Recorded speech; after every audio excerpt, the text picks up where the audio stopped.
we've made a wrong turn and we're still stuck in an 80s camp slasher. This is the Wrong Turn Podcast.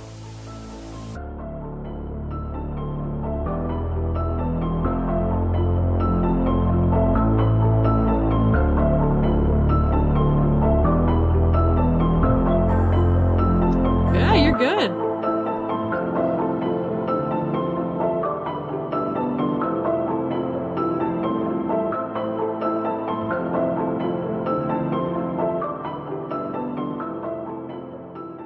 Hey, Courtney, how are you? There it is. There it is. I'm well. How are you? Pretty good. Like I said, I am full of Thai food right now.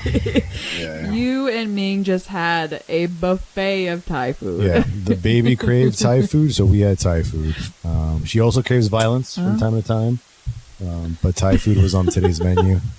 Yeah, so like if I'm burping at all throughout this recording, like I apologize. Good luck. Lucky for me, there's no smell-o-vision yet. So Yeah, not yet. Who knows? Yeah. Though hopefully soon. Yeah, I mean, it's like she gets our usual. We get a lemongrass soup, which I forgot the name of it. I forgot all these names. We got a pad thai ew with tofu, mango sticky rice, and we got a new dish that they just made at this place called the cow soy. It's like Chef Boyardee in a soup. It's like amazing. I've never seen spaghetti being able to be liquefied in a broth before. It was delicious, and it's probably gonna run through me, but it's gonna be worth it. Mm-hmm. Yeah, I am a green curry girl. I love a green curry, and I love the rice, the coconut rice. I love the mango sticky rice. I want it spicy. I kind of ventured out, tried a little bit of everything. Chicken larb or larb salad, which was like nice, all good. It's okay, But this dish that they just made, I mean, oof. And then we had for breakfast Colombian food. So we were going across continents today, and just one doesn't compare to the other. Just like you can't even compare the two. One is just like full of like I would even know where to begin how to make Thai food, and then the Colombian food is just like pretty straightforward. Like some bakery, some rice and beans, stuff like that. Like yeah, you can put that together in your head. But this Thai food is like on another level altogether. Not saying that they're all both delicious, No, exactly. But Thai food's amazing, and like Los Angeles, I will say, has some of the best Thai food. Ooh. Yeah, it's so good out here. If and when we leave, we're gonna miss this a lot.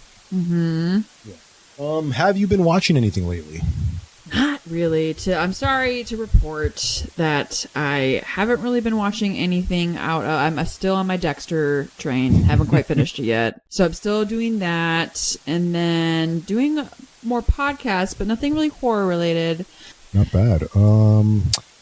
Let's see. I did try to keep up with what about you? Newer movies. Because I still haven't seen Long Legs, but I've heard by the time that looks so by the time good. This comes out, I would have watched Long Legs. I will have seen Long Legs for sure. Crazy reviews for it. Super high. That is my next one. It is on my list. Yeah, super high ratings. I'm really, really surprised. I was just like, and then people are comparing it to like Silence of the Lambs and shit like that. I'm like, all right, cool. I'm definitely gonna give it a watch, and hopefully it's like not too hyped up for me. But apparently reported that you could add this performance of Nicolas Cage to his long slew of fucking unhinged performances. Apparently, so good for that. I didn't even know he was even in the movie.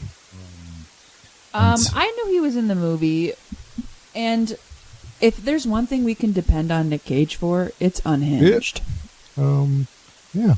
And then, I mean, I had this conversation with a coworker the other day about like, oh, he's doing spectacular work. He does like, he picks, I don't know. It's like, he picks like 100% and then he picks like 0% movies because he's like, I know. Because he didn't, my coworker's like, oh, but The Pig, he did an amazing job in The Pig. I'm like, yeah, he did an amazing job in The Pig.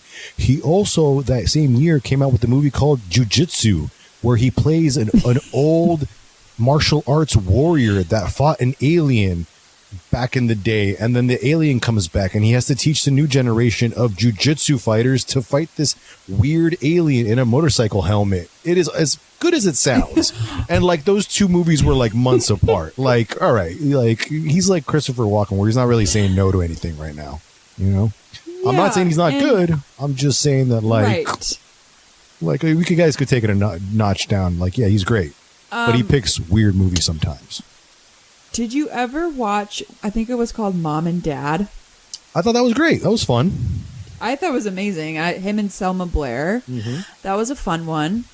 But yeah, Nick Cage, I just feel like I never really know what to expect from him. So I'm like, whatever, Nick Cage is in this, I'll go for it. Like, there's obviously classics like, is it Wicker Man? Yeah, Wicker Man is one of them. The bees. Like, that's a famous scene. And what was the one, I can't remember, the one where he's screaming like A, B, C, D. And you're like, okay, Nick Cage. That's very unhinged. Vampire's Kiss, I think that one. That was an older one. Yeah. Which I still haven't seen that one. That one's like up there as far as horror movies. We can add it to the list. There was also, what was it? So around the same time he came out with like Willy's Wonderland was actually kind of fun. It was like a knockoff of, and I think we talked about it, Five Nights at Freddy's, but he has no speaking lines whatsoever, which was like super fun. Yes, we did talk about it. Yeah. So like that could have been construed as bad, but it was actually really, really entertaining. And what was it? I think this around the same time, was it Prisoners of the Ghostland, which is like a post-apocalyptic, like bananas fucking movie where he's like in an all leather suit and he's got fucking explosives tied to his testicles and he gets his nut blown off in the first 5 minutes of the movie. Like, yeah, it's as fun as it sounds, quote unquote, you know, like, yeah. So, all right, with a grain of salt, I'm just saying, doesn't mean he's not amazing. Oh, just real quick. I have a former colleague that used to be his, used to work on his private jet. Like, she was his flight attendant. So she knew him quite well, and she always said positive things about him. So I was like, okay, that's all right, Nick Cage. Cool. Yeah, he sounds like a cool dude. He's weird. Definitely, she's like, he's very weird, but overall nice guy. I mean, and a lot of people know that story about, like, he was a collector of, like, macabre things, and he bought the haunted house in New Orleans, which is, like, a super creepy story. And if there's ever a movie on it, we can segue into like telling that backstory. I think that's the only way we can segue into doing true crime or haunted house stories, if like there's a movie on it, and that way correct we can feed it I in. think so. No, the only thing I was trying to stay up on it, I didn't get to watch as much as I wanted to for this recording, but I had watched the trailer for chapter was it The Strangers chapter 1, and like me and Ming wanted to watch it. Ming fell asleep, so I watched it by myself. Not a great film. Okay. Unfortunately. I like it the way you said it. Yeah. Not great. Not great. I mean, I was excited for this one. I really wanted to watch it. I really was, because, you know, the first one was hit such a fucking like note with everybody because it was so nihilistic, and then everybody kind of just like, talking about it, how it was like based on a true story and whatnot. And then this one, I mean, can I spoiler alert? Is anybody gonna watch it? Is anybody gonna? Yeah. Anybody? I mean, you can spoil it for me. You know me. Go for it. Like, it just seems like it's a rehash of the first one, like in a lot of ways, which was kind of weird. But like, it's like the same notes, but that's a bummer. They hit a little different. Like they had the two kids from the only thing that, all right, they had like the two kids that were like the Mormons that were going around house to house. That like that's how they found the victims at the Liv Tyler at the end of the first one, which was like, oh, these kids come, because once you started watching the movies, like, oh, this all seems like it's playing out like the first one, weirdly enough.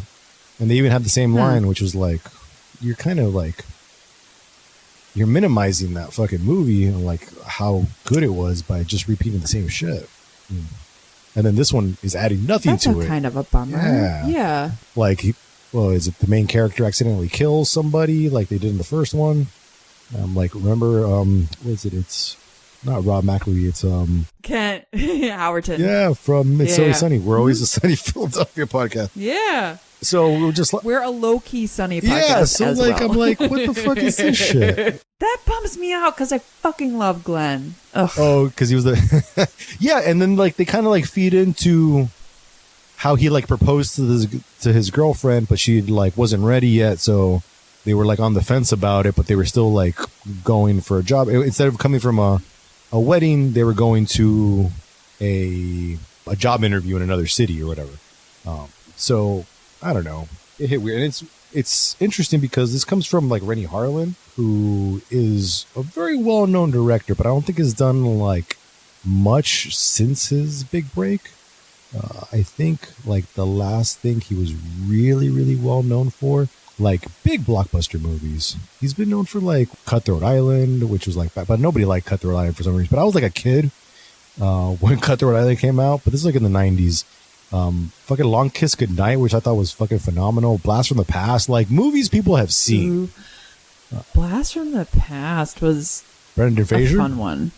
Yeah, Brendan Fraser. Christopher Walken, Cliffhanger. Yes, Christopher Walken was his dad, and they drank hot Dr. Pepper. Remember? Yeah, nice, good one. Oh, the only weird thing. So the movie ends almost exactly like the first one. They kill the couple. Turns out she survives. She gets miraculously saved by the cops. It's to be continued because it's a two-parter. Right. So she wakes up in the hospital. Cut to credits. To be continued. Me, she didn't even like it. See, she was upset about it. Me, she's like, really? Yeah. All right. Yeah. So that was my little rant of and then now that I remember, not many people talked about it. A lot of people were excited about it, but I don't remember a lot of people talking about it. So You're right. I didn't hear much. yeah. So that is a bad segue into what we will be talking about today. 1981's The Burning. We are at Camp Stonewater, and Cropsey is on the loose. And so we're still in New York City, and I like to, or upstate, or whatever you want to say, and I like to think this is like right next to the sleepaway camp. Well, yeah, because I think sleepaway camp was like, or Camp Arawak was like New Jersey, maybe. Yeah, close but enough. The accents aren't as thick in this one. Oh, isn't that a shame? It's such a shame. Ugh. So we're doing kind of like a slasher camp doubleheader. Yeah, we're because it's summer, you guys. It's summer. And nothing says summer like a summer camp slasher. And this is one of the ones that like wasn't as well known, but like it is still like if you are a horror head like us, you kind of like had to have done your homework and watched The Burning at one point, and you know, heard about the tales of Cropsey, which unfortunately have not, you know, been used again, I believe, unless there's some B movies out there that I'm not aware of, which there probably are. But it's still like reputable and still like fairly like coveted by a lot of horror fans. You know, there are some really, really good scenes in this movie. There are, and I like this movie. It is a bit slow, and I think we like talked about this the other day, just like on text. We're like, yeah, it is a little bit slow, but it's fun. I actually really enjoyed it. I think it really captures the essence of like being at summer camp and also a slasher.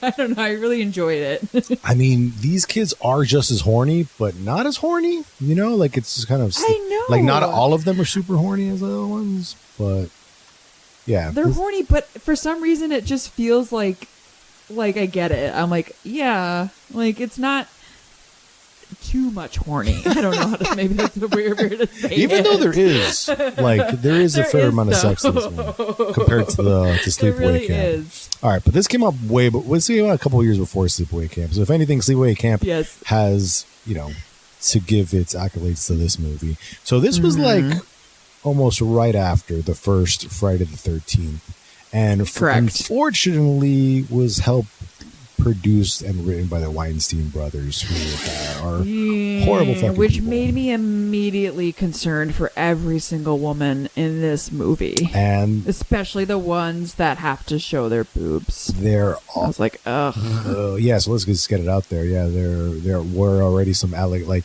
I think just in the Wikipedia page alone, there was like, it ends with like not even allegation, just like women who said like they were the same thing that all the other women said, like when a lot of the Harvey Weinstein stuff came out, was just like, yeah, came to a hotel room, he was there in a towel, and then he asked if he could if I could do stuff to him, and I'm just like, oh. And then when they said no, they treated him like shit.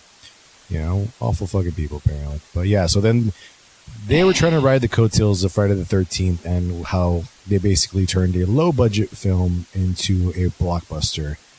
It didn't necessarily work out for them. They didn't do it here, unfortunately for them. Not saying it's a bad flick, but commercially it didn't make its money back. It did not. Budget of $1.5 million, and it only made about $700,000 in the box office.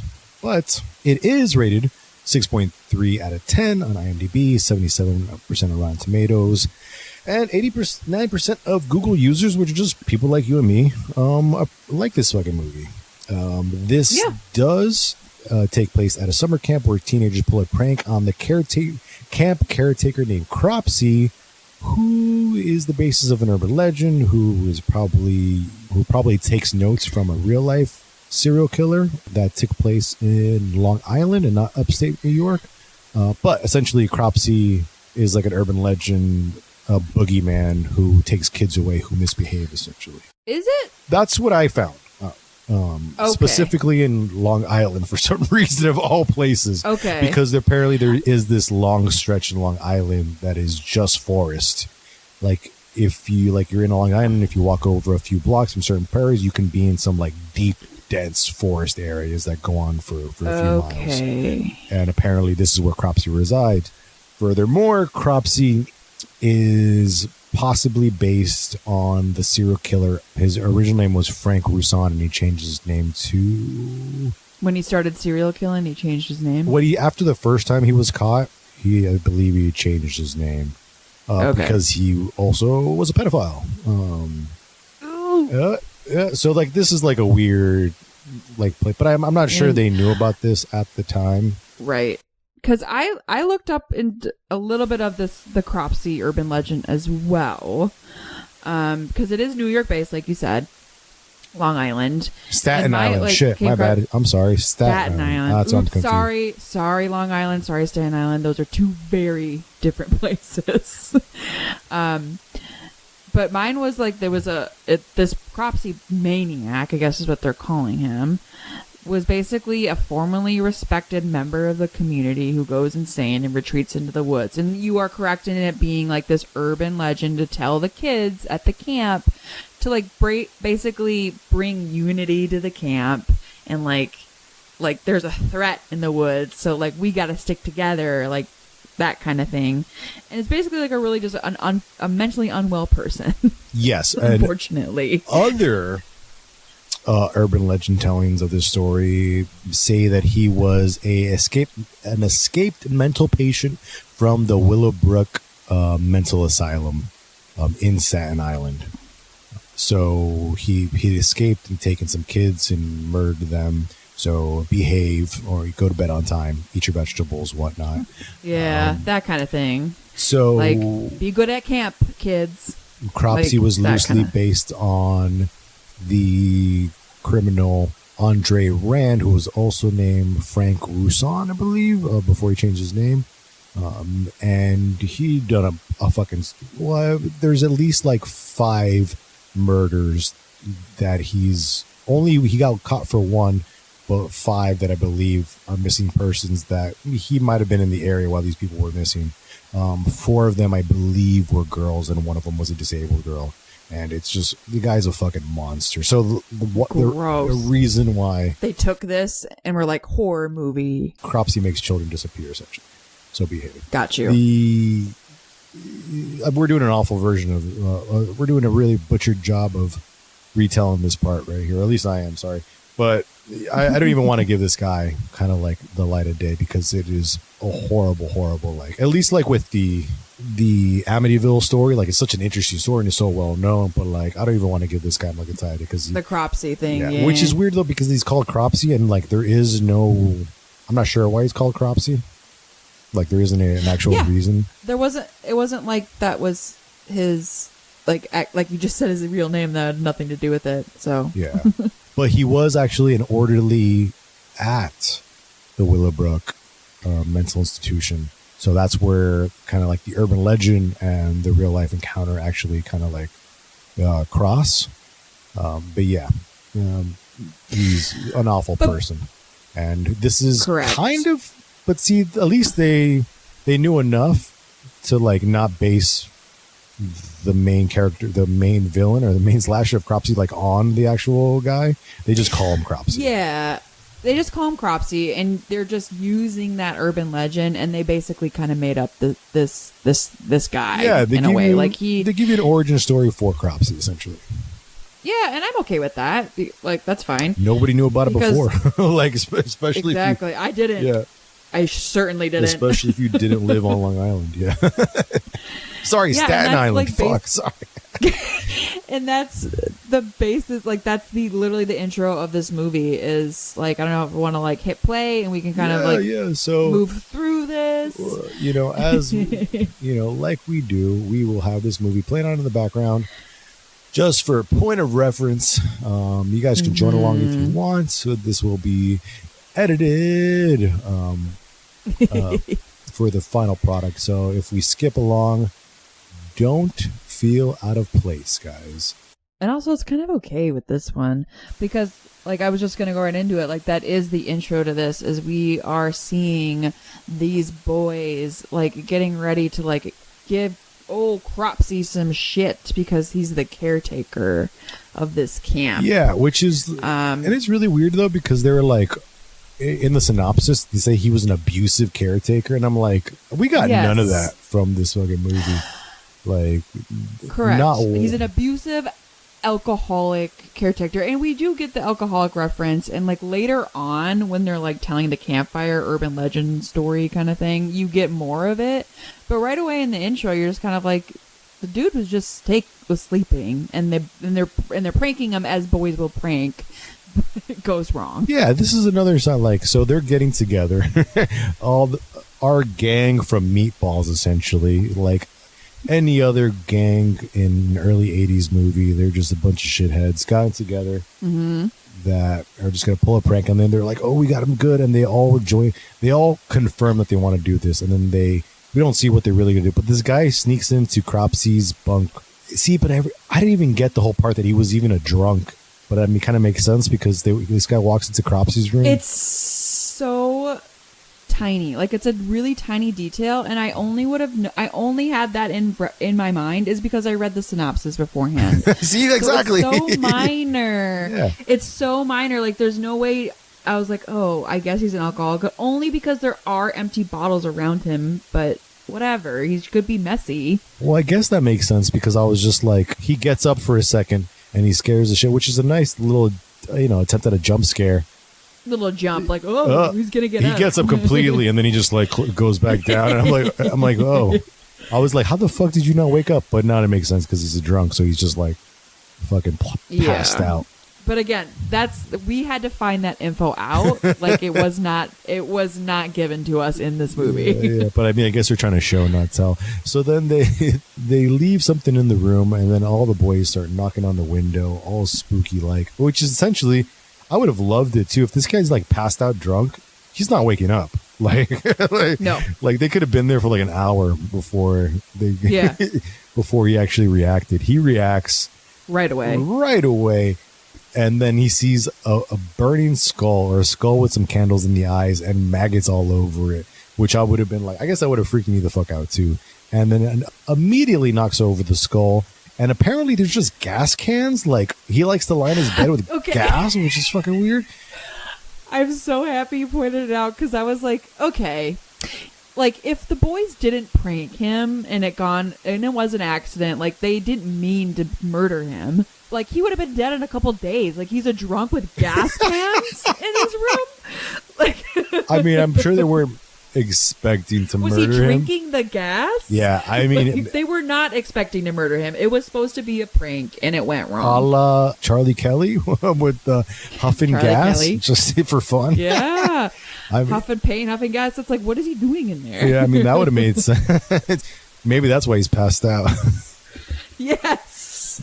But yeah, I'm like, his room is so suspicious. Like, that guy was going to be dead soon, regardless. Oh, man, I love that. He doesn't die. I love that.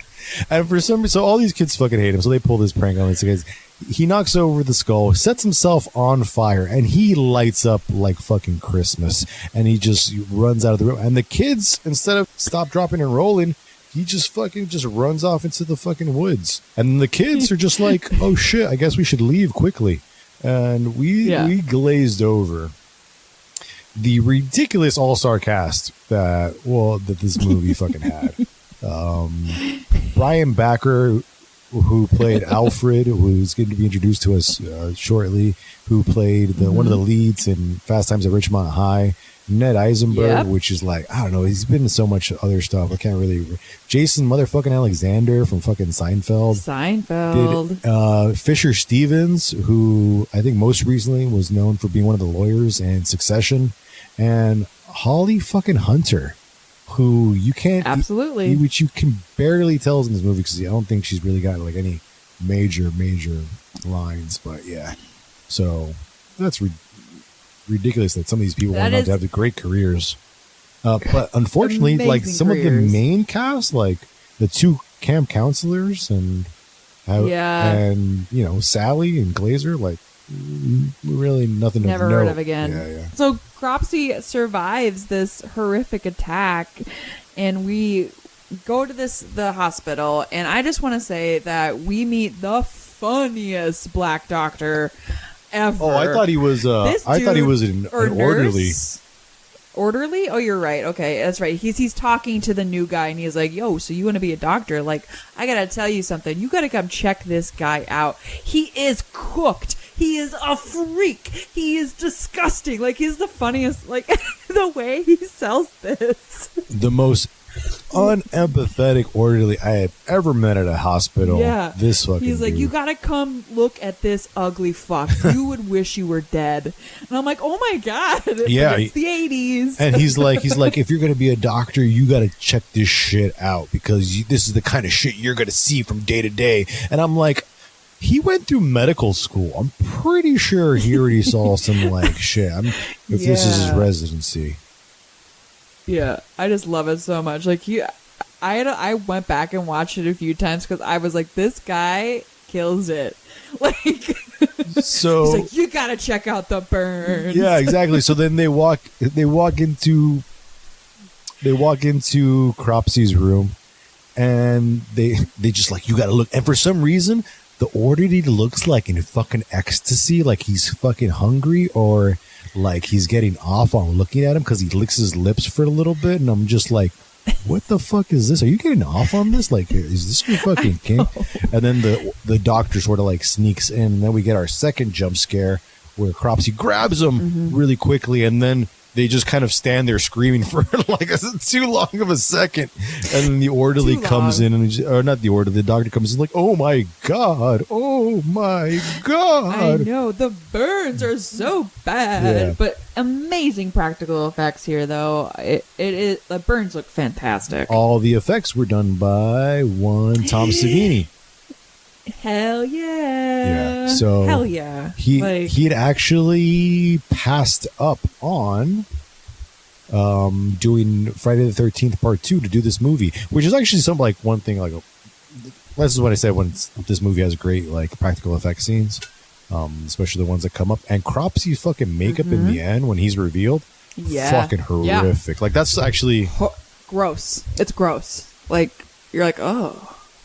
Like usually, like when they reveal the monster becomes less scary. But just like looking at Cropsy, you kind of want to just keep looking at him because he does like his burned face or scarred face looks melted, and for some reason, like I can't stop looking at it, and it does creep me the fuck out. So and Tom Savini, as we all know, like a legend, and you should watch this movie for that alone. Yeah. Like whatever. Well, we will get to the final, but yes, it's so cool. And then we cut to 5 years later. Oh, first we get first after we get the jump scare, we get the title credit. Sorry, yeah, just the title credits, and then we hit to 5 years later, and he is getting out of the hospital or out of the right recovery or he's not, rehabilitation. Out of recovery, PT. like he. But they're also telling him like the skin grafts didn't work and da da da da, and he immediately is like, gotta go get a hooker. I mean, if you've been locked up for a long time, this is kind of essentially what crop. But then he just like gets up out of the wheelchair and just walks away perfectly fine. So so it's not his legs that are affected so much as he's just horribly fucking scarred. There's all this background information about the last 5 years, and he says it's like I know you feel really vindictive or really sour about those kids. It was just an accident. Whatnot. Like, no, excuse me. Yeah, these are all, I'm pretty sure, well-to-do kids that are coming to camp. Like, I'm sorry, but Cropsy's suing, and Cropsy's never gonna have to work a day in his life again. Yes. Yeah, because it's like, if this was truly an accident that it was, why aren't those kids being held accountable for something? Like, I'm not saying they have to go to prison forever, but something. And then this man's getting paychecks for his burns. Forever. Taking care of the fucking hospital bill, everything. Like, if anything, Cropsy's using this money that he's earned off of these kids' parents to like torture these children in very extravagant ways. And that's the premise of our new movie, Cropsy 2. Cropsy's financial revenge. I don't know. Financial revenge. Let's see. Cropsy, was it The Burning 2 Settlement Check? The Burning 2 Settle. Yes. Okay, that's better. Yeah, a little bit better. There you go. But then just real quick, like, we do get a quick scene, like, he does pick up a prostitute, and I really actually enjoy this actress. I think she's really fun. Just like, come on, baby, aren't you coming with me in my room? Like, I gotta earn a living. Come on down. I gotta earn I know, it's like total cigarette. Like, come on, get in here, honey. Like, all these guys like weird things, and then she gets that sight of his face, and immediately is like, get out of here. Which is kind of like weird because, like, all right, so like at one point I'm like, oh, did she? It is kind of weird. Did she know him at one point? But I think he just gets turned off immediately because she rejects him, and then he's just like, well, now I gotta murder a bitch because she saw my face. I'm like, oh, that turned weird. And I'm like, girl. Yeah, that is kind of weird. You get a fun little like blood on the mirror, and I can appreciate that. But also, I'm like, hey, girl, you said you needed to pay your rent or you need to pay your bills. And so, like, just fucking close your eyes, or I don't know. Like, I mean, I'm assuming Cropsy did get a settlement check because he shows up in, like, a fedora and a trench coat. Like, he looks great. He looks well-to-do in the shadows, That's why she's like, yeah, this John's got money. Yeah, you're probably right. Yeah. Yes. So we get that first kill. Which I guess kind of like maybe we needed that because you do get like 40 minutes of absolutely nothing other than like getting to know these campers. I mean, I guess in a world where like Cropsy can't even hire a sex worker because he's so horrifically scarred that he's just like, I'm going to have to go after these kids because, I can't even pay for it now.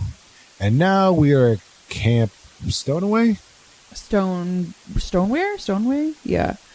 And here we go. We got like these happy summer horny fucking kids. Oh, we're at Camp Stonewater, and we got some horny kids, like you're saying. I will say, I mean, it is so obvious that Jason Alexander is like 30 in this movie, but I will say he's a babe. Like I was like, damn, young Jason Alexander can get it. Like, I mean, especially when he has little swim shorts on, some thighs. Like, what was it? Is it because like I don't know? I just can't put my finger on it. But this movie's trying to be sexual, but it's not.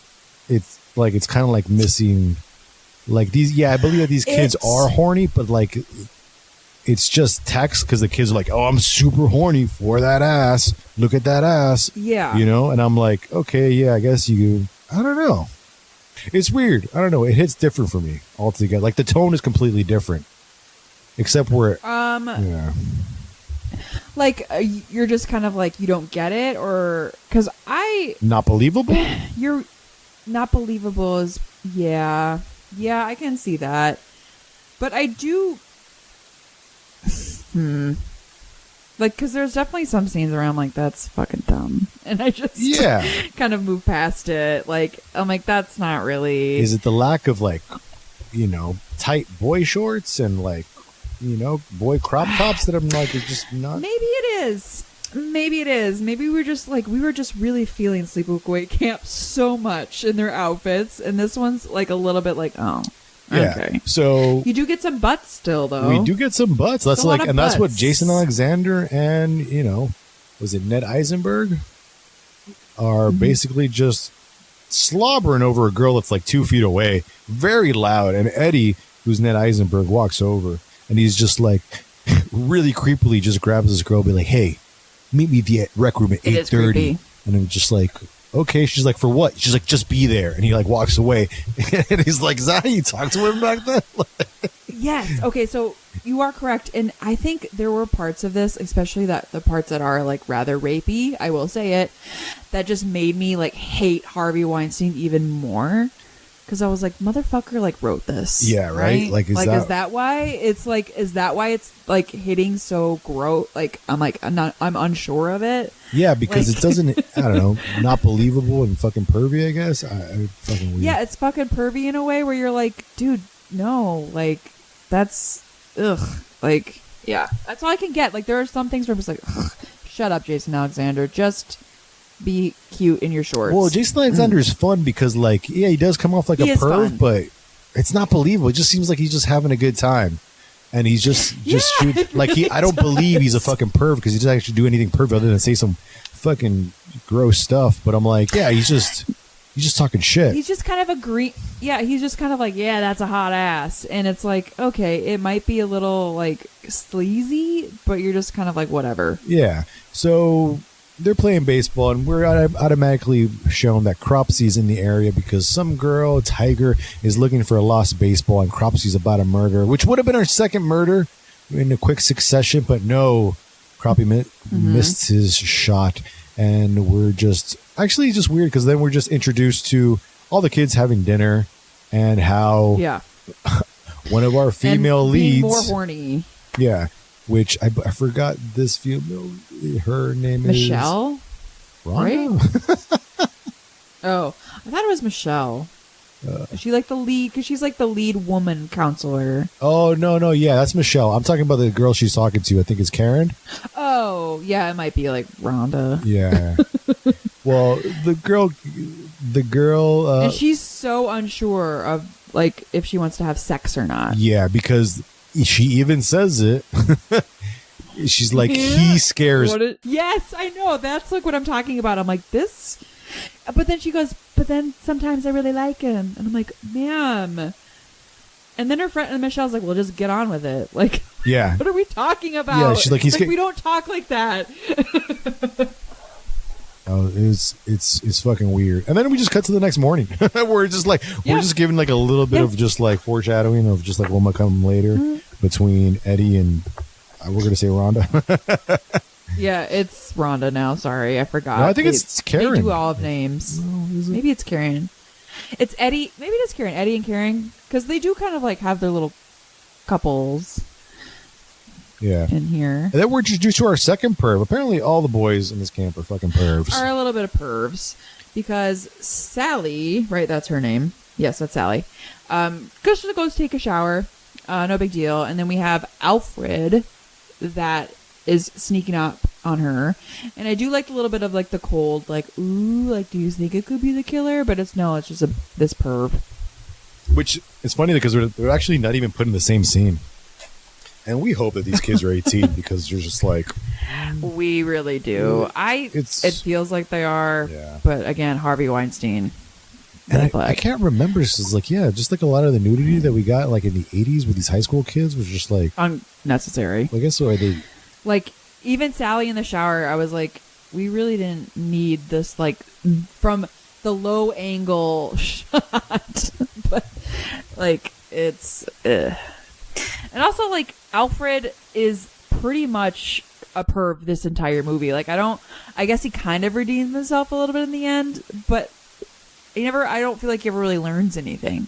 No, but it's also like he could have given us a little bit of perv status, or just one of these things that just wasn't communicated properly, because he's like, oh, I was there to scare her, but he doesn't scare her. He just kind of stalks her a little bit, and then she... No, because he's like, I was going to scare her, and then he saw her boobs, and then didn't know what to do. He got mesmerized. Yeah. So Alfred gets fucking caught by the counselors. Sally is fucking up in arms because, you know, she was got fucking peeping on us. She's a fucking victim. Oh, yeah. You'd be pissed. Yeah. I'd be like, don't watch me shower, you fucking creep. Yeah, exactly. But apparently this camp has showers outside and not inside, like Camp Sleepaway. Like, so yeah. there are outside. Which yeah. I don't think that existed, but maybe it did. Not in any camp I went to. Everything was indoors. Yeah, maybe back then. Like we are coming off of the 70s in this. So. Yes. So, and I do love it how Michelle is fucking talking shit to Brian or Todd the entire time, just being like, "You're too fucking easy on these fucking kids." Like, yeah. Like, what the fuck is wrong with you? Like, this kid should fucking be leaving right now. And I don't really understand, like, in what fucking world this kid would have been allowed to stay, you know, just because, like, he was a little bit of the outcast. Then we get this whole monologue for fucking Alfred being like, I fucking hate it here. It's like the fucking army. They don't have any friends. And then we cut to the next scene where he has a bunch of friends that are, you know, fucking Fisher Stevens, fucking Jason Alexander, and fucking the other kid. Yeah, I'm so glad you brought this up because, yeah, just real quick, they're like, this guy's bad, and he goes to give him, like, Todd goes to give him this, like, pep talk where he's like, come on, like, he's like, I have no friends, everyone hates me. Literally the next scene, they're all, like, buddy, and, like, there to, like, help him out and not, like, so he doesn't drown. Yeah, he's got good friends, like Jason Alexander, who plays fucking Dave, and fucking Fisher Stevens plays Dave. Woodstock, which is a great name for a character. Like, they're, like, genuine buds to him, and, like, care about his well-being. Really nice. Like, this is another reason, like, why I'm not believing, like, they are kids who are trying to act pervy, but aren't pervy. It's just like...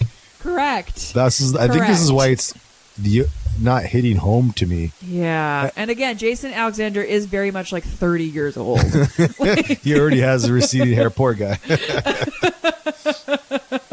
I'm like, that's fine, but yeah, I don't know. I agree with you. I'm like, it's hard to believe it.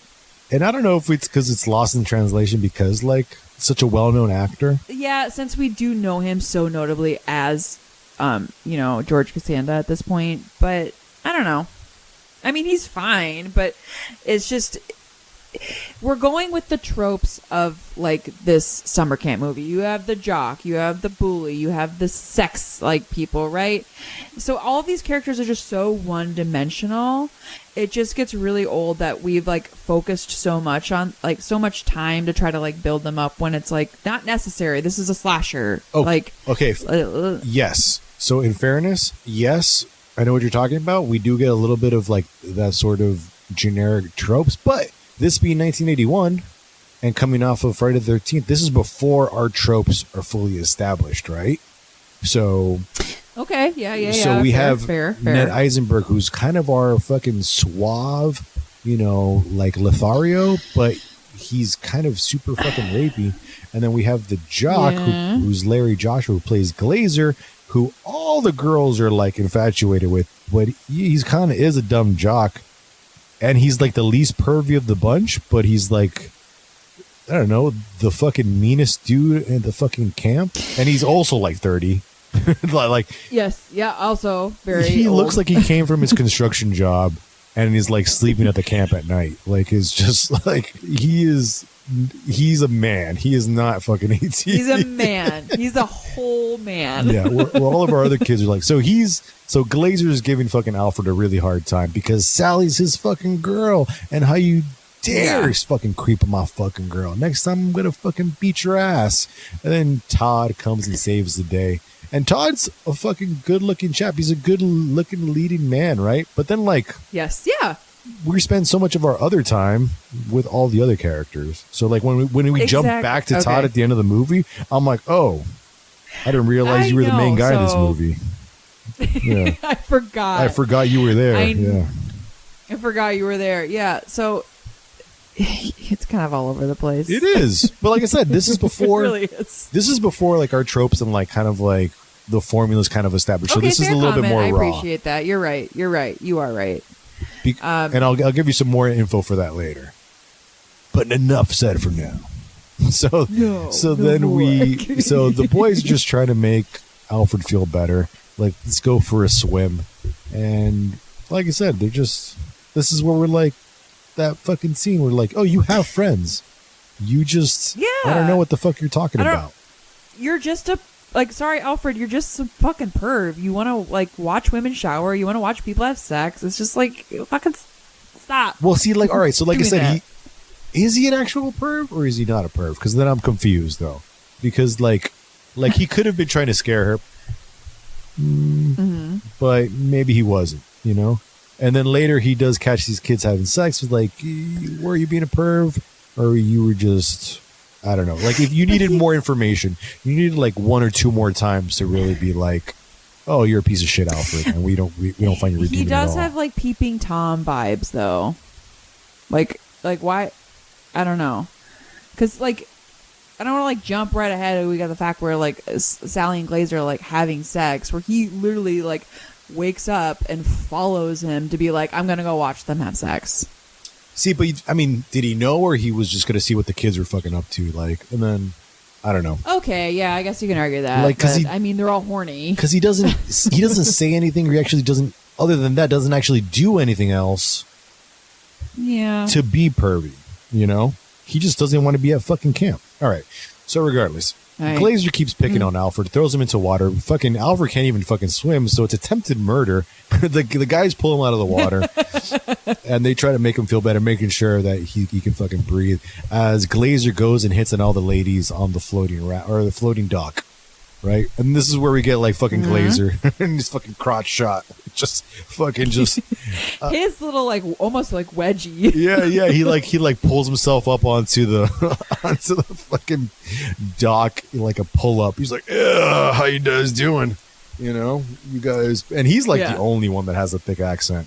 You know, he's the only one playing. Yeah, it he's the only one with a New York. Yeah. Like Jason Alexander a little bit, but like Glazer is actually playing it up, which I like. Yeah, he's like, get the water. I mean, I appreciate Glazer because he's very forward. He's putting all out Front Street. He's like, hey, yo, Sally, you want to go take a swim with me? You know? And she's just like, no. Yeah. So the boys decide to get a little bit of revenge. I don't even think you could actually make this fucking shot with the fucking BB gun. So as fucking little kids do, they plan to shoot him in the ass with a BB gun. And it's a perfect little kid setup too. So you kind of see these kids maybe a little innocent because they're just playing some fucking games. They're trying to get a little bit of revenge on fucking Glazer, who's kind of a piece of shit. But Glazer's not even that bad. He's just defending, you know, the fucking girl that he likes. Yeah, that's kind of it. It's just kind of all over the place. But again, like, not bad, and it's not unwatchable, but it's confusing. And it's so funny that both of you and I are like, huh? Like, maybe that's why this one didn't quite land as well as Friday the 13th. Also, I know what they're going for. Fun fact, it didn't quite land as well because it came out the same weekend as, so it actually did, I think, receive like okay reception. It debuted at number 23 behind slasher films Happy Birthday to Me, which was at number 1, and Friday the 13th Part 2, and also opened in fewer screenings than those films. And also, I guess, another re-release of Tobe Hooper's Texas Chainsaw Massacre, Graduation Day, Final Exam. You know, it had plenty of competition, which I think, like, these are some movies we should definitely check out. All perfect movies to go on the fucking list, the queue of things to do. So then we cut to nighttime, and we get back to this. Sorry, guys, back to this confusing scene. I actually do like this a little bit. Is this why, like, it's kind of all over the place because we get nothing for like 30 minutes? And I'm not saying like the pacing's bad. Maybe that's why. Like, we just get a lot of background information. It's just a lot of these guys at camp. Yeah. That's just really what it is. It's just like, hey guys, we at camp. And again, nothing wrong with it, but we are here for a slasher. Well, I also I really do and I've thought about this a lot, where movies in the early 90s and 80s really were able to establish a lot of characters with little information and make you, I don't know, I don't want to say feel for them, but establish them well enough, even if they only had a couple of lines, where they could play out throughout the movie and you weren't questioning what they were doing there or why they were in the fucking movie. So this is a little bit of that, because you have a fair amount of characters. Yeah, there are a lot. And there's so many names. When I was like, oh my God, there's so many names, there's so many characters. But you are right. So yes, you are right. So thank you for mentioning that. Think of I feel like I do forget to just sort of place myself, think 1980s, really try to think maybe seeing this in the theater. Of course I would think differently versus obviously my 2024 brain is well, what?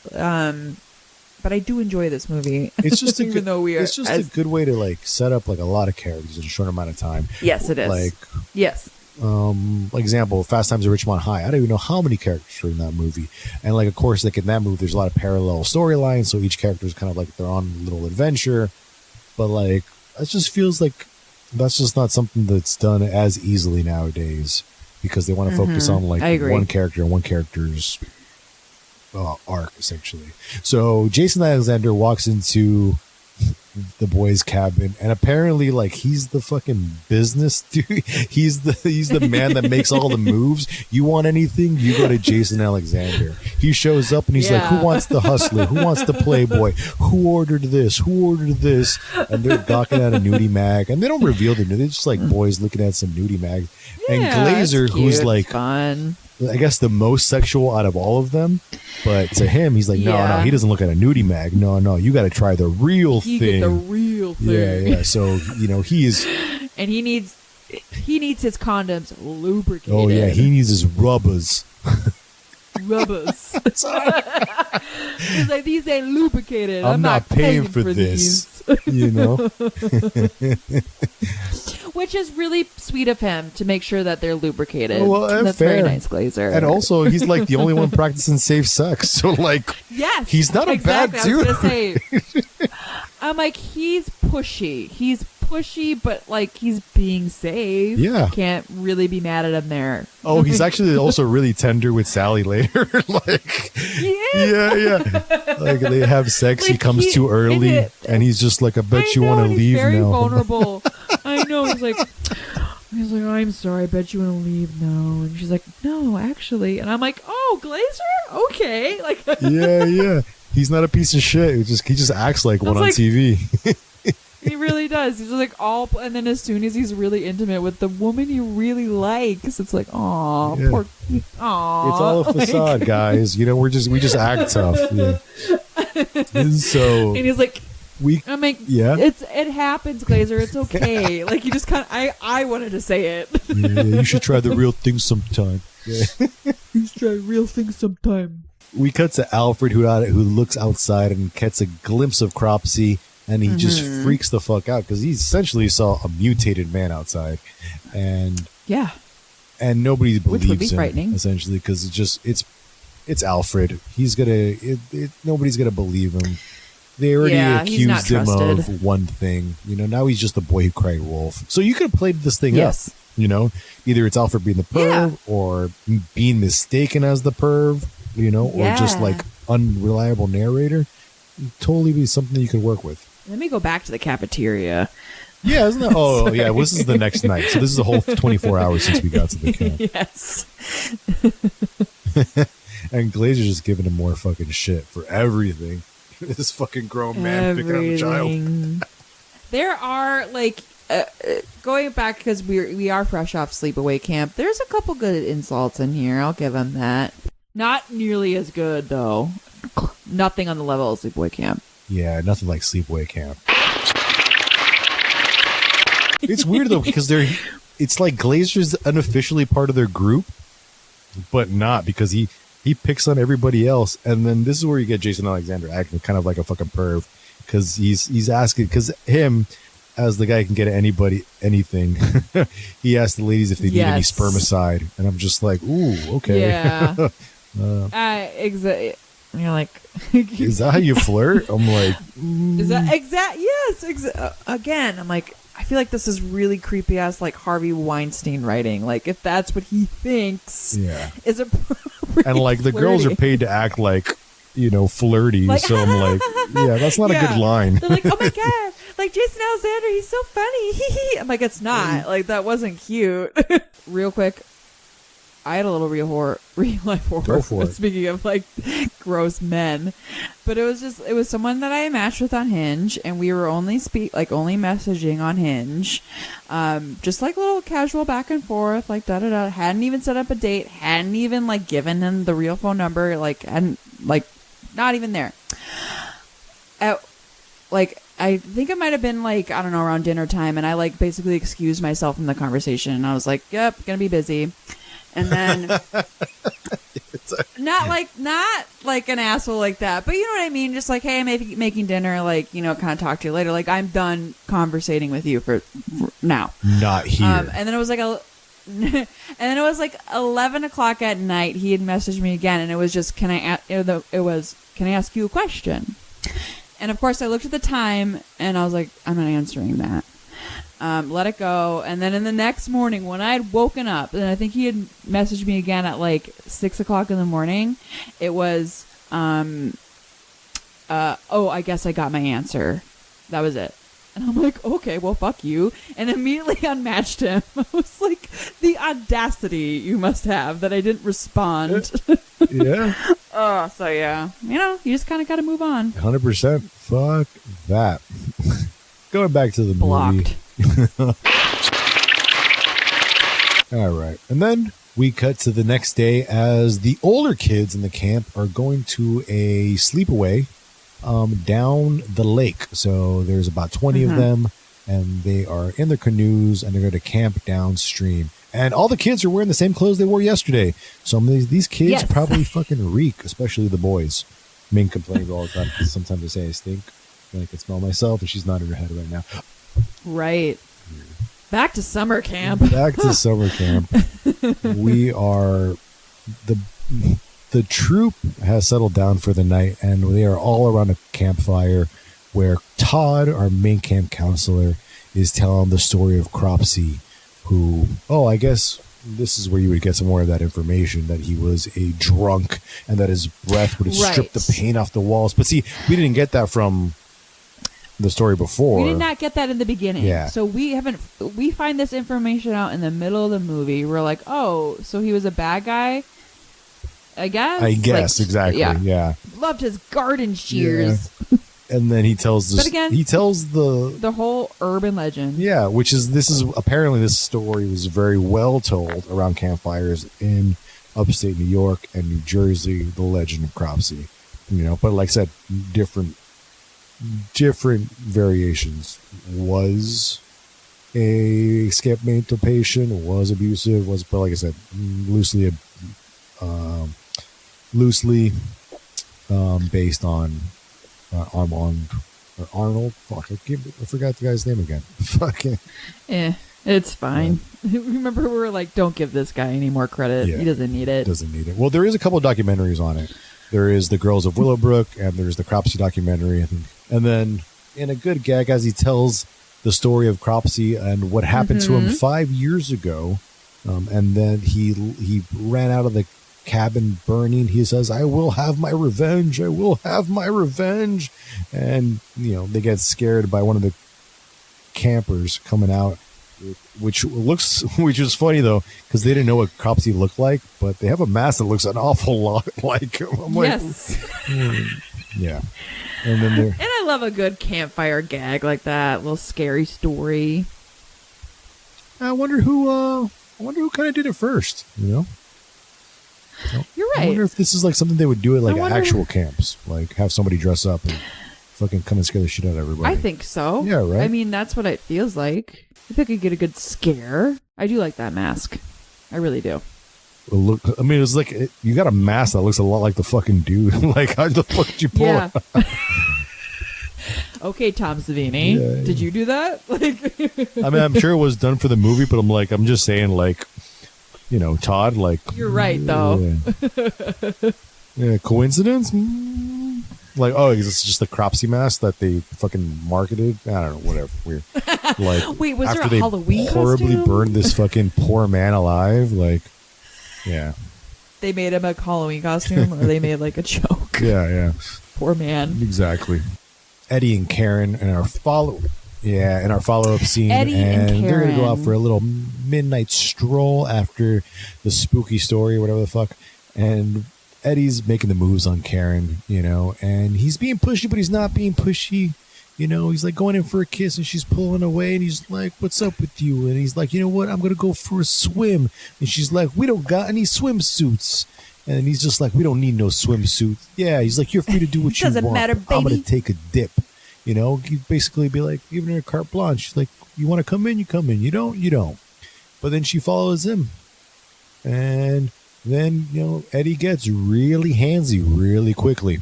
And he gets Yes, he really does. uncomfortable. And it's just one of those things, just like, dude, is this like, yeah, again, Harvey Weinstein, like, is this what the fuck, like, how you think Is it this works? what you think? Yeah. Yeah, because it's not. Like, this woman is, like, this is not how it works. Not how it works. And then yeah. also later, he just refers to it like, we had a fight. And it's like, no, dude, you assaulted her. Yeah. He's like, why the fuck did you even come into the water for? And he tells Literally. her, get out of her fucking face. And he's like, he goes to smack her basically, which is just like, fucking awful. It is. And it's just like one of those things where it's like, consent can change at any time. Like, Yeah. she went into the water being like, okay, like maybe. And as soon as she was like, never mind, he's like, well, screw it. Like, what do you mean you don't have sex with me? Like, you came into the water, like, you teasing me? It's like, Yeah. dude. So Karen makes her way back to shore as Eddie goes for a fucking swim, frustrated and blue-balled as ever. And Karen notices that her clothes are missing. And then they're kind of baby bird, except they don't take her shoes, which is kind of nice. Which I'm like, It is kind of nice, honestly. Yeah. But she's walking around naked in the fucking woods, and it's cold, and it's nighttime because, I'm pretty sure it's not that hot at night. In New York in the summertime at night, maybe. No, yeah, it's probably humid. Yeah, it's not that cold. But yes, her clothes are everywhere in the woods, so she has to go searching for them. And finally, They weren't but like yeah, what were you before gonna you say? get to that. It was kind of nice because it wasn't giving us the POV of like Cropsy like taking the clothes or anything. Like, yeah. like we're led to believe maybe it's him. It could have been the kids. But then all of a sudden, like you said, Cropsy comes from behind, gags her mouth, and slits her throat with the sharpest fucking hedge clippers I've ever seen. Because Garden, hedge garden clippers. I don't really know if we could call them garden shears, but I guess they are. same Hedge thing, clippers.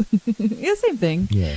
And I guess Cropsy's a better name than the hedge clip killer. Or the, Yeah, I'm sorry. I guess I didn't think about that. Like the garden shearer, Slasher. the garden slasher. yeah, the garden shear slasher. Yeah, 100%. The garden shear slasher. Oh my god, what's that SpongeBob episode? No, is it? No, that's not what he's called. Sorry, I was bringing up SpongeBob again. But no, there's an episode. It's like one of the early Halloween episodes where they're like, he has a name or like it's the. Oh, fuck, I can't remember it. We'll God get damn to it. It was so good. So then we cut to the next morning and they're accusing Eddie of like, what the fuck did you do with her? Because Karen is what nowhere happened to fucking him? in sight. And that's fair. 100%. Like you said. Yes. Eddie's saying, oh, we just had a fight. And Michelle isn't fucking having any of this bullshit. It's like, no, you fucking did something there. There's no reason. She just get up and leave. Also, there's background information where Karen was given free range to come back to camp if she felt uncomfortable at all, because there is history here With of this guy. Yes. like and this guy like basically assaulting her. Like, and that's when it goes right back to the beginning. Remember, she was like, I don't know, I'm scared of him. Like this guy's kind of like, yeah, he's no good. He's no good. no good. And Ned Eisenberg plays it fucking great. He plays a fucking great fucking creep. Yeah. He nails it. 100%. So then, like, for some reason, Eddie calls fucking Todd over. He's like, no, you come over here. I'll explain it to you as, like, guy to guy. But I'm like, he's not going to have any fucking sympathy for you. You're still a fucking piece of shit. And then, all of a sudden, we realize that all the canoes are gone. And Karen might have accidentally let him go. Think that she like she got so angry at their fight that she let these canoes go, but then they're like, no, that doesn't make any sense. Like, why would she do that? But yep, they have no canoes and they are stuck on this island or this end of the river. Yeah, downstream. I know if downstream. Yeah, they're on an island, like but a little bit of Lord of the Flies for some reason because all these kids are stuck. A little bit. I know, and like they don't want to walk through the forest because it's too thick, which is fine. That's like a totally a believable plot. So they're kind of doing the safe thing and staying by the water. Yeah, but I mean, like it's also like you know, I guess like I guess if you could walk along, I guess I'd even think about that. Like, yeah, it would take you a lot longer to get there. But you could hike through the woods and get there eventually. Yeah. It just take you 2 or 3 times as long. Right. Yeah, just follow the river. I didn't think about that. Yeah, good call. See, Courtney saved the day again. God, you know me, following rivers. No, I think you said that in the other episode too. Blair Witch. Yeah. In Blair Witch, I was like, just follow the river. You would have been fine. Yeah. Oh man, I'm the one who's fucking stuck out in the woods. Oh shit. All right, so. I will give it to like the cinematography because there are some scenes that are really like nicely lit in this fucking movie, and there's also like nice crowd shots of like all the campers like perfectly set up in the foreground, middle ground, and background. And I'm like, so shit, you don't get. That's a lot of people. It's a lot of kids. There's like 1, 2, 3, 4, 8, fucking 12, 16 kids in this fucking shot, all perfectly laid out among the cliffs, and it's so well put together. That is some great framework, so well done. Well, then that's followed up by another good shot where it's like Todd, Glazer, and Michelle. Yes. And Holly Hunter in the foreground. Finally, a little bit of Holly Hunter. And it looks fucking great. Yes, I agree. And it's just shit you don't get in movies. Like, I was watching... What was I watching? I was watching some piece of shit movie. I was watching like the Children of the Corn remake, and it was in the back. It was on in the background, and every time I looked... It looked like the same frame every time I look back at the screen of just somebody's face in the foreground and just fucking nothing in the background. And I'm like, I feel like I see a lot of it nowadays. And I'm like, you just got to take a little bit of fucking time to just set up your fucking shots and your fucking blocking. Yeah. You know? Yeah. And that scene, important. That frame is followed up by another frame where Glazer accuses Alfred, and Alfred's in the front, and there's like a fucking... all the other female camp counselors behind him in a row. Fucking great. Sorry. I know. I'm just saying, I'm glad you're mentioning it because I agree with you. I really enjoy that. Like, it takes so much blocking and framework to make that look nice. Oof. It was like one of those little accolades that this movie just fucking, helps this fucking movie a lot. And I think that's why I kind of was able to like kind of look past everything because like I said, I actually really enjoy this movie, even though it's all over the place. Oh yeah, and then you can see like Holly Hunter like hanging off of Jason Alexander. I'm like, were they buds back in the day? I know, I'm like, they're friends. I like it. Yeah. So everybody's just hoping that Karen comes back with the fucking canoes, but they're kind of just stuck. Half of the day's already gone by, and I figure they figure the best thing for them to do is to just make a raft, which is not a bad plan. Be proactive instead of inactive. They're gonna get to where they need to get to one way or another. I mean, like you said, they could have walked it, but maybe they have too much stuff. I don't know. There seems like there's a lot of kids. There's at least 16 of them. Yes, there are a lot of them, and then we do get like the short little, or do we go like the Sally and Glazer? And Glazer is a little like also he's being rough. Pushy. He's being rough. He's being pushy, but Sally, and we another like shot of Alfred being a little bit of a peeping Tom. Like we're getting that established again. He is watching them. Oh, okay. But yeah, Glazer is rough, but Sally is kind of doing like the 80s things where she's like, I'm kind of into it. Like, Well, but also like into Sally's it. like looking for her friend Karen because she's just like, yeah, not now. We're like in the middle of something. We're kind of like in a life-threatening situation. Like, We're stuck we're out here. trying to find Karen. Can you knock it off? Yeah, could you not be horny for a second? We're like, we're in the middle of something. Yeah. Priorities. And then they successfully make this raft in about 20 minutes, which is great. It's kind of weird though because like, where'd you get all these like straight Those pieces of paddles wood? Fantastic. I was watching them paddle across. I was like, dang, I hope I can make a paddle that great if I'm ever in this situation. Where'd you get? I mean, like, yeah, maybe you could have gotten the ropes from some like tents, but they didn't sleep in tents. They all slept in sleeping bags. They on the floor. didn't. Yeah. I was like, they really, yeah. But this is really leading up to the best scene in the movie, I'm saying. My favorite scene in the movie. How about you? Unarguably the best scene in the movie. The best scene in this movie. All right, one more thing I'm just going to nerd about. Fucking Sure. framing.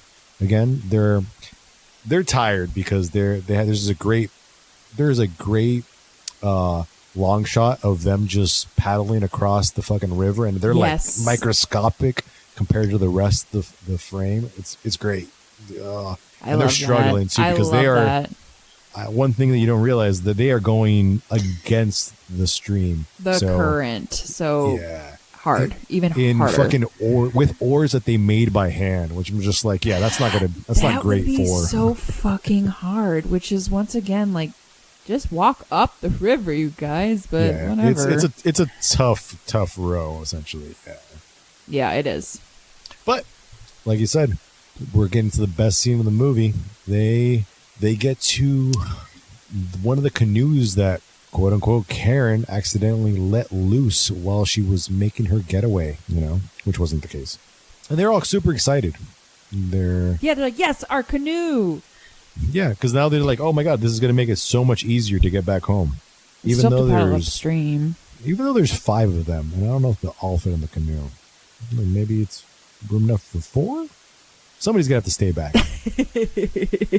Yeah. It is a great shot of the canoe, though, too.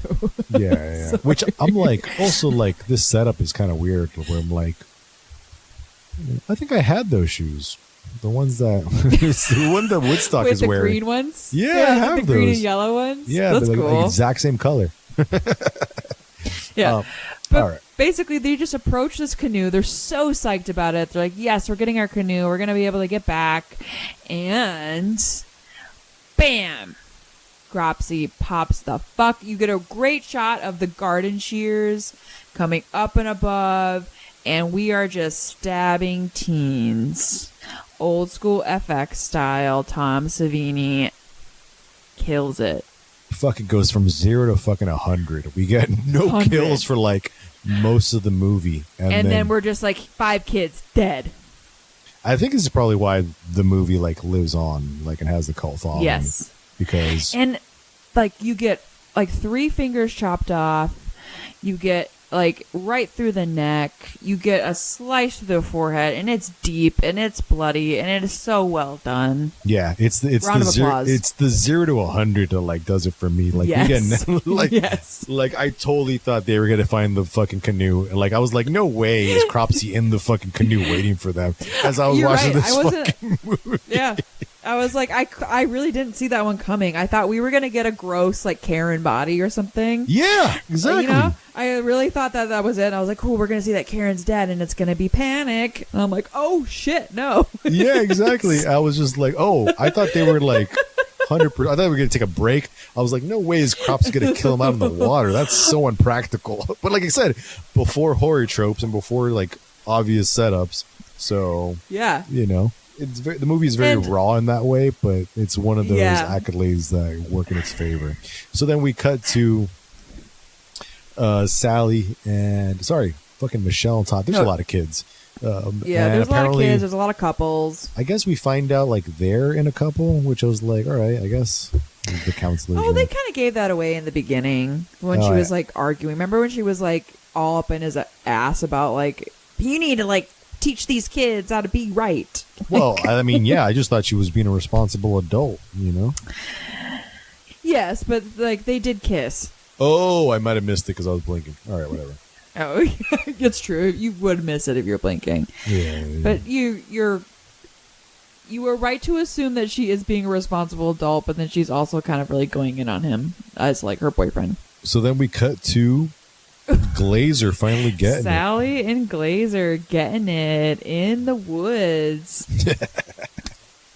And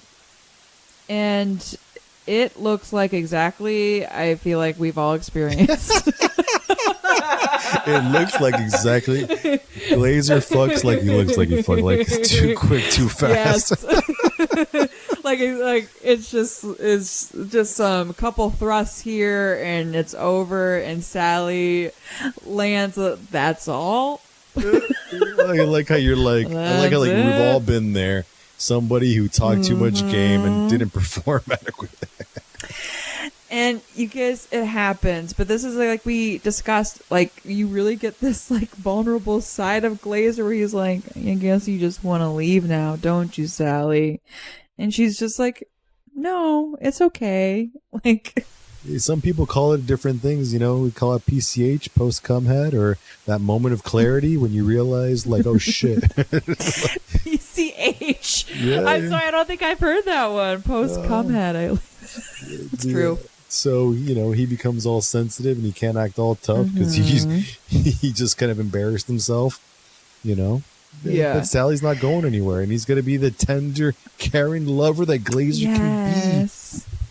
Yes, and he's like, I'm gonna go get some and it is kind of, he's like, I'm gonna go get some matches, and I'm gonna come back, and I'm gonna light a fire for us, because she does lay this line on him where she's like, you didn't even warm me up. I mean, and I was like, yeah, Sally. No, yeah, like Sally. in the most New York thing, he's like, you know what, Sally? I'm gonna sneak back to camp, and I'm gonna get some firewood, and I'm gonna make a fire real hot for you. You just stay warm. And I'm like, okay, man. Hey, baby. I'll be right back, baby. Yeah. Okay, dude. Yeah, fun fact. Glazer was older than Michelle and Todd at the time of filming this. Oh, I believe that. Dude is 40. Yeah. I was like, he didn't give it away when like he put his construction boots down. He was coming from his fucking 9-to-5 job. All of his clothing say that he works construction. Yes, the cutoff shirts and the haircut. Yeah. And then he was literally, he was working, and then he was like, "Oh, a summer camp."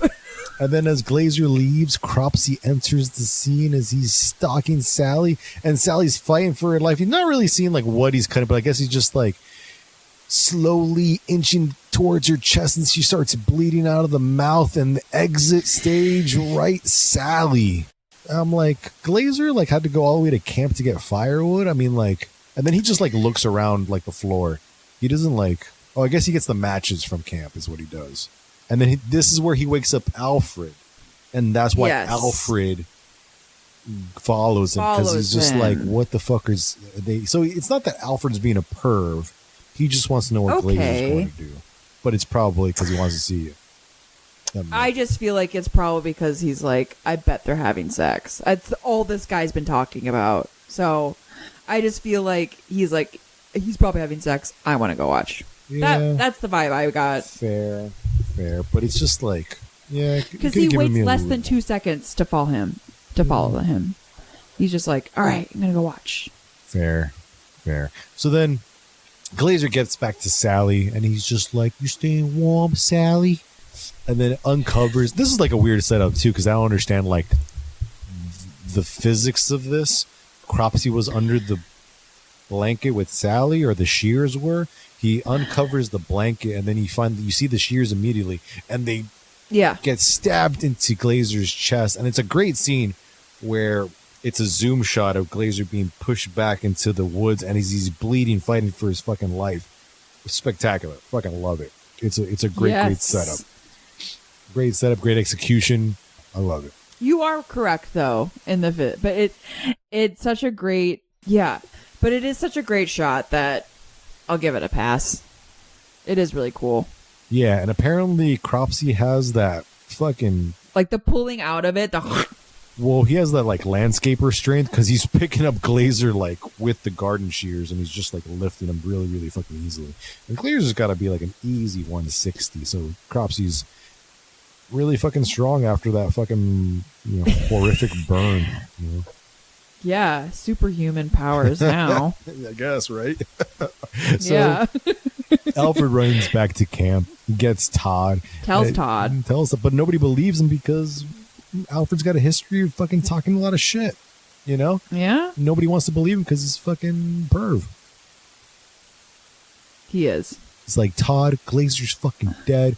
He's like, Glazer's fucking dead. You won't fucking believe me. And Todd doesn't want to fucking hear it. And he takes him back to the campsite where Sally and Glazer were making whoopee.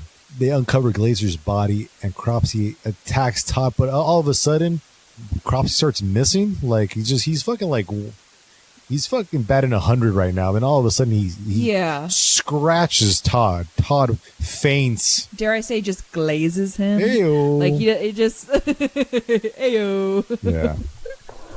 So, but like, finally, like not finally, but more movement. Like right after this, the other kids now see the Raft come back, and then notice.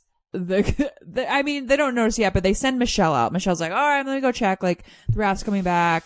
But anyway, doesn't matter. Michelle finds all of their dead bodies. The Raft floats back. Which is cool. They're trying to call the kids over, but nobody's reacting, which also, like, I also would have been very suspicious if oh yeah, the Raft floated back with no fucking signs of life on him. Todd creeps out from the woods bleeding from his forehead because all of a sudden he's entered the role of leading man in this movie. Yes. As we enter the final act. And another great setup. Michelle gets closer to the Raft, and as she gets there, a hand falls onto her, and Woodstock like pops up out of the fucking water. It's fucking great, and realize all the fucking kids are dead. Like I said, we go from 0 to 100 very, very quickly as all the kids start knocking off one by one. And this is kind of weird though, because now it's just like time has passed, and the kids don't know what to do, and they are very distraught. As you would, but like as you would be, they're like, "Wait, we're getting murdered." Oh, it's kind of a fun little thing. Like it's actually Woodstock's hand that falls on Sally's because it's the same shirt, and she just grabs the hand and she like smears it all over her body. Like, no, like she fucking painted herself with that dead hand. It's covered in blood. Yeah. So there's like this bright idea because Todd is now our leading man finally, like because like you said really perfectly, like we fucking forgot all of a sudden in the end we're like, oh yeah, Todd's here. Oh, he just steps up to the plate, I guess. Like he's the only he's actually one of the only guys left alive, aside from Jason Alexander, Alfred, yeah. And I'm actually quite pleased that Jason Alexander survives. But anyway, all the other kids except for him and Alfred, because Alfred ran off after this whole like exchange with Todd, sends the kids back like on that Raft, which all their friends just fucking murdered on. Was like, you guys now get to go on the Raft to get out of here. Yeah, so I'm like, I want to stay off the murder Raft because I don't know how my friends died. Yeah. I don't want to get on the murder Raft, Todd. Yeah. Like, what the fuck? Making us fucking paddle up the river again. Or they didn't do it, but we're going to watch them now. Yeah, move over. I'm sitting in some fucking blood. Get the fuck out of here. And then Todd runs back into the forest because he's like, I'm going to find... Well, Alfred is missing and this mysterious killer. It's actually... It's kind of funny, though, because, like, Alfred becomes our final girl, which is just, he does. Which is kind of, like, so unprecedented, weird. Because, like I said, this movie is before tropes were kind of established. Yeah. And I like it. He becomes, like, the last survivor. The peeping Tom becomes the final girl. Yeah. And quite frankly, it could have been anyone. Like...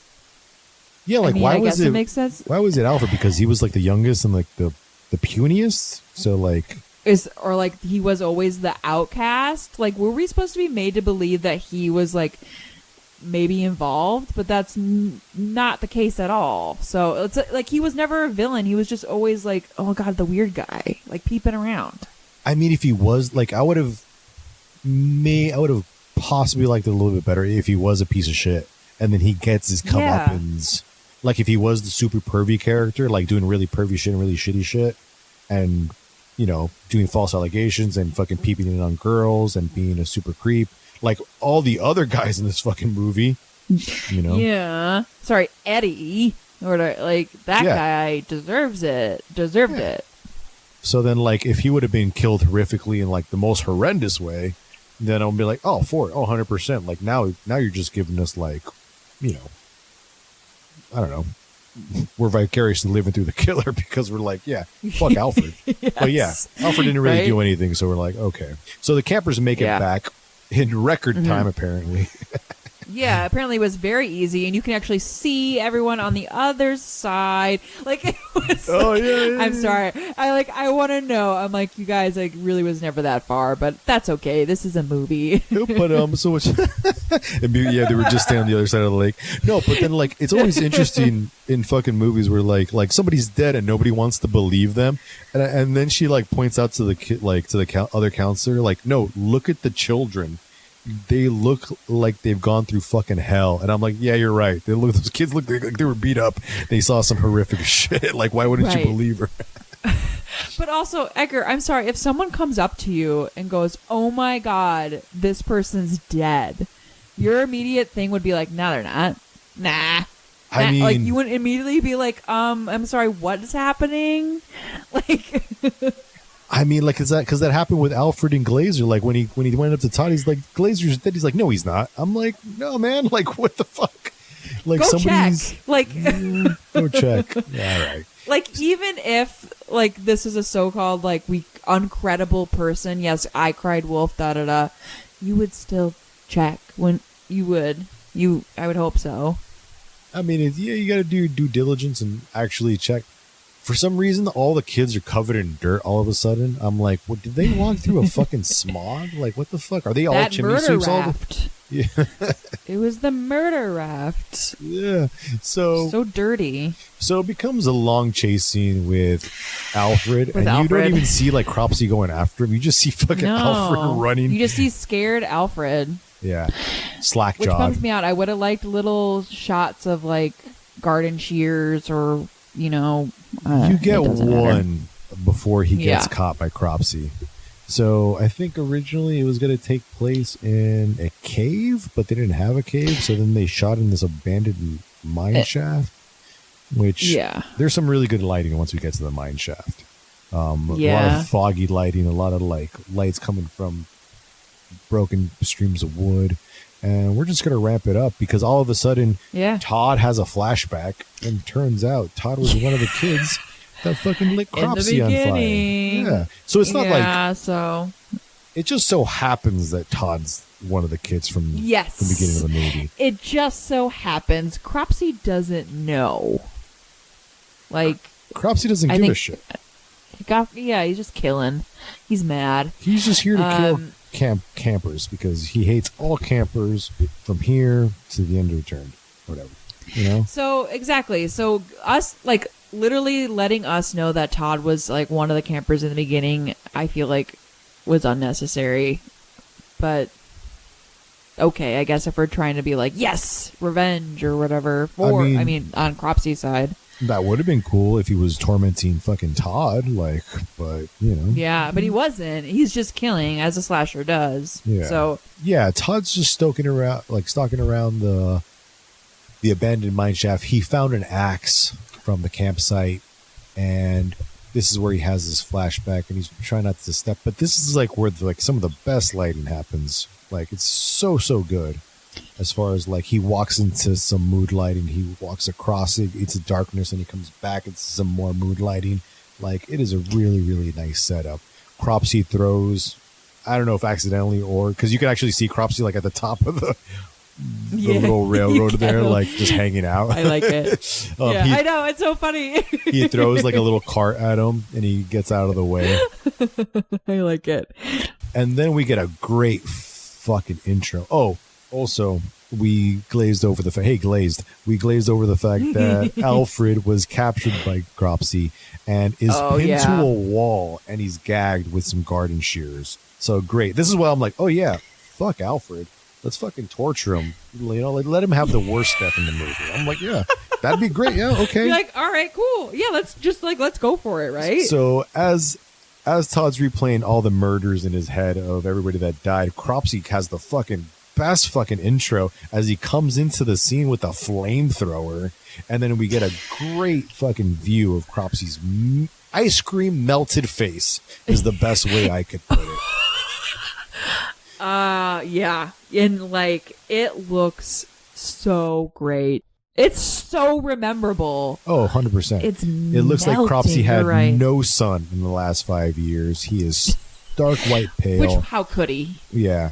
And then there's some really, really nice shots here where you see Cropsy's eyes in shadow, but his face is so fucking disfigured. Like, it's just perfectly set up to, like, cast his eyes in shadow. So it looks like he has no eyes whatsoever. It's fucking great. So a fight ensues. I think Todd finally finds Alfred. Actually, a fight doesn't ensue. It's just a lot of Todd walking around for a second. But yeah, and then just he comes across Cropsy, starts swinging the axe fucking wildly, and then Cropsy's sort of like a 1-2 duck and weave the fucking axe. So it's a fire and axe fight, which, you know, I haven't seen in a fucking movie. An axe fight? Yeah, axe versus fire. Yeah. But yeah, and it's nice because Cropsy's face only appears like half seconds at a time. They never give you like a long shot of it to see the details. Yeah, I mean, I actually I looked at a picture, you know, just because I wanted to like investigate it.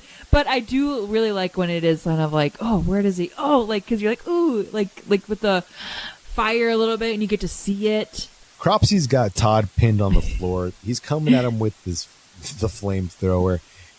Todd's replaying all the fucking memories in his head because he's too fucking busy. Yes. Alfred finally gets free and stabs Cropsy in the back. So I guess, yeah, Alfred becomes our final girl because he fucking saves the day, and he was the most tortured out of all of them, and he was technically maybe a virgin, you know. I guess I would assume so. Yeah, and in good horror fashion, Cropsy comes back for one fucking final scare as he's not dead just yet, even though he was like stabbed through the back and through his chest, like through the back, through the spine specifically, like all nerve endings done. He's coming after Alfred. Todd gets the flamethrower. Oh no, not even. Todd gets his axe, whacks him in the fucking face. Alfred lights him on fire. Stage exit Cropsy. I do like that really like last, right before he gets it, like when he grabs Alfred real quick, there is like the mask looks so good. Nasty. So great. Yeah, I mean that in a great way. Like, it looks so good. Again, so nasty, amazing. Nasty. I again, we say it all the time. Like those two, they coincide. Like, oh my god, it's disgusting. I love it. And then he gets set on fire and he burns, and that's why. Yeah, and then Todd gets a little PTSD of like that other time he burned Cropsy alive. So this is 2 for 2 for Todd. Yeah. Just burning. Hey, men. That's the name of the movie. Yeah. Burning Man. So that's it.